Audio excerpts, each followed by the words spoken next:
What did a school teacher say that stuck with you? Have I been respectful to you? Me? Well, yeah. Are you being respectful to me? Simple words. They have guided me so much. I had a teacher say the same thing to me. Now I ref college and high school basketball and use this line whenever coaches start cursing me out on the sidelines. Does a good job of reminding them that kids are playing. It's okay. You can smile. This was first thing our middle school music teacher, who we all loved, said on his first day back after his wife, an art teacher many of us had in elementary, was killed in a car accident. He made music class a lot of fun, and we'd missed him in the week he took off after his wife's death. He was used to coming into a room full of smiling faces, ready for another fun hour of class. We were all sitting utterly silent, fixed on him with what I'm sure were the most somber little faces he'd ever seen. He smiled at us after he said it, and we all smiled back, and he thanked us for it. God, that hurt. Ended every class with "you're good people." My algebra teacher ends every class with "have a good day, be nice to people." Such a small thing, but it's sweet. Biology teacher, pointing at student, ugly bag of protein, full of water. I feel like this is a Star Trek TNG reference. My teacher told me that I had a beautiful soul and mind, which I took as meaning that I was fugly and was being pitied, but later on realized that it was her way of showing me special attention because I was an introverted loner.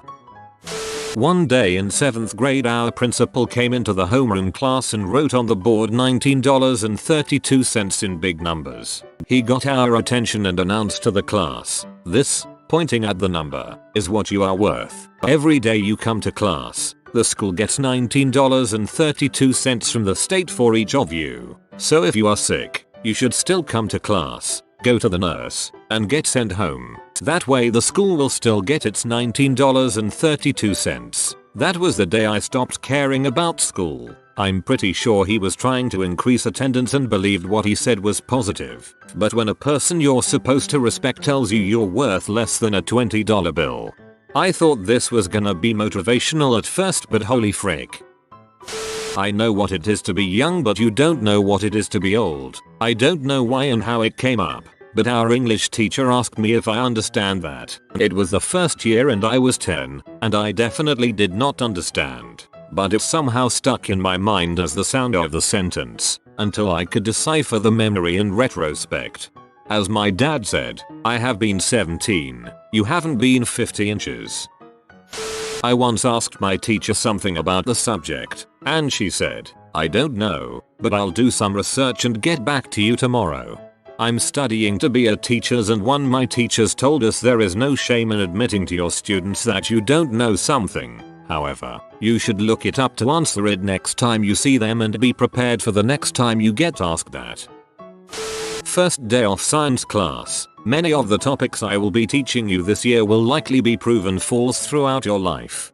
I love teachers that are honest with students. Simply saying something like "you'll never need to know this but it's part of the exam so we have to" is so much more likely to get me to learn something than just saying it's important. Sounds like an ace teacher. You're a spoon in a knife block when asked why most of my friends were high achievers and I was only average. Once you're an adult, you choose your own fate. Your mom won't control you anymore. This came from a 9th grade Algebra 1 teacher who took the time to tutor me. My mom was as anti-vaxxing, cult-following nutbag who didn't think school was important because Armageddon is coming. I was terrible at math until I met him. It's been 25 years and I think of this teacher still. I am grateful. Don't talk to mom anymore. She got tired of me asking where Armageddon was. Send him a letter if you can. Teachers like marking your homework as much as you like doing homework. Why I don't assign it anymore. More than half the kids don't do it, the rest copy it, and about 3 smart kids do it themselves and they don't really need to. I'm FB friends with several of my old teachers. I once wrote about how I had the recurring nightmare of being in my chemistry teacher's class and having to take an exam but not having studied for it. He replied saying that his recurring nightmare is my being in his class. He should have just sent you a study guide for one of his exams. Maximum sass. You have unlimited potential when you know how to find the first step. After many years of pressing through, I feel like this has essentially become my motto. I had only a concept before, but now I have the words. Thank you, stranger. Just get a freaking haircut. I kept complaining during pay that my hair was in my face. This was one of those teachers that felt more like one of the boys than the teacher. Blew my mind hearing him swear. We had a teacher like that who thought he was one of the boys. He ended up getting an ex-student pregnant once she left. He was in his late 50s while she was 19. My geometry teacher was super chill. He taught us to play poker and blackjack. On the last day of school he said, "Remember, if you ever need anything or have any questions while you're at this school, there are about 50 other teachers you should go to before you come to me." My geometry teacher was too busy getting poked by my history teacher to care about us. I went from honors to support. He said with rage, "You used to be one of the good ones." A teacher said this to me, but instead he said with a tinge of sadness. I took Latin all 4 years of high school. I quickly realized I despised the language, but I stuck with it for the teacher himself. He alone was worth it. Our Latin class was right above the hallway with classrooms for special needs kids. One day, after it was apparent nobody did their homework, my teacher stopped class and said, "You're all taking what you have for granted, and it's inexcusable. There are several dozen kids in the hallway below you who wish they had the mental faculties to do homework." I did my Latin homework regularly after he said that. After being caught smoking pot in high school, 1986, my science teacher, "Hi Mr. Fishbine," said to me, "There is a time and place for everything. This is not the time, nor the place." He did not report me to administration. He was a great teacher. Professor Oak said the same thing when I tried to fish in the Pokemon Center. In French class in high school, over 20 years ago, part of the lesson was going over some sentences in French. She pointed one out in particular. I go to school on the bus. My horrible attempt at typing it was something like "Je viens à l'école en bus." I understand I've probably triggered people who speak French. I apologize. I remember vividly the teacher saying, "For some reason, this is the only French any of my students ever remember after they're done with this class." Here I am, 2+ decades removed from that class in the 90s, and that's the only French I remember. Donde está la biblioteca for French? Apparently, the learning English equivalent is the book is on the table. A good mathematician is a lazy mathematician. As the lazier they are, the more time and effort they put into finding the easier solution. Laziness is the driving force behind all innovation. Hard work only makes you tired. Had a history teacher who told me that everything is relative. You can only be poor if someone next to you is rich. You're only stupid if someone next to you is smart. It helps to put things into perspective and realize how superficial a lot of things are in life. That being said, he also randomly told me that wolves are baddest dogs that don't give a crap when we were not talking about wolves or dogs in class, so who knows what was really going on in his head. My AP Euro teacher told us Germany isn't important. This was meant as a to this specific discussion remark, but we all brought it up for the rest of the year, seeing as Germany comes up in just about every unit of AP Euro. I think the point at which he said this was while we were talking about the Renaissance in Italy, and someone mentioned something about Germany. I had a maths teacher who was an older woman, really strict, and nobody particularly liked her. We mocked her way of speaking and were generally mean teenage buttholes. Once, when I was around 15, I hadn't finished my homework, so I dropped my book in a puddle and showed it to her in class to say I'd lost the homework so couldn't hand it in. She questioned me a bit on how it had happened, then asked me to stay after class. The whole lesson I was crapping myself, expecting to be absolutely bollocked once everyone else had gone. So when the bell rang, I sheepishly went up and sat at her desk after everyone had left. To my surprise, she didn't shout at me but gently asked if I was being bullied and somebody had taken my workbook and ruined it on purpose. I was a little skinny kid with glasses and braces, so I can see why she would have thought that, but in that moment I suddenly saw her as a human being with feelings and empathy and not just a teacher. I felt like crap for the way I had treated her, and for lying about what had happened. I never admitted it to her, just reassured her that I was fine, but it did stick with me and I was much less of a dong to teachers after that. Don't bull the bullshitter, Mr. Bird 2005. Also Mr. White. One time one of my elective classes was just kind of chilling out the day before winter break and the teacher decided to arrange all our desks in a circle. He had everyone anonymously write something that was troubling them at the moment and he would go through and give some advice. I wrote about my parents' constant fighting and how I feared their inevitable divorce and the possibility of moving across country with my mother. I wish I could remember what he said, but I vividly remember almost crying because what he said hit so hard, but I kept it together. Less than a month later, both things happened. LMAO. They may forget what you said, but they will never forget how you made them feel. In my senior year we had a dinner at school. There was a very long queue for the desserts, so I went and asked a history teacher where it started, because I couldn't find it. It was pretty chaotic. The teacher proceeded to put an arm around me, walk me to the desserts table, and say, "Ray my boy, frick the queue. RAYMYBOY.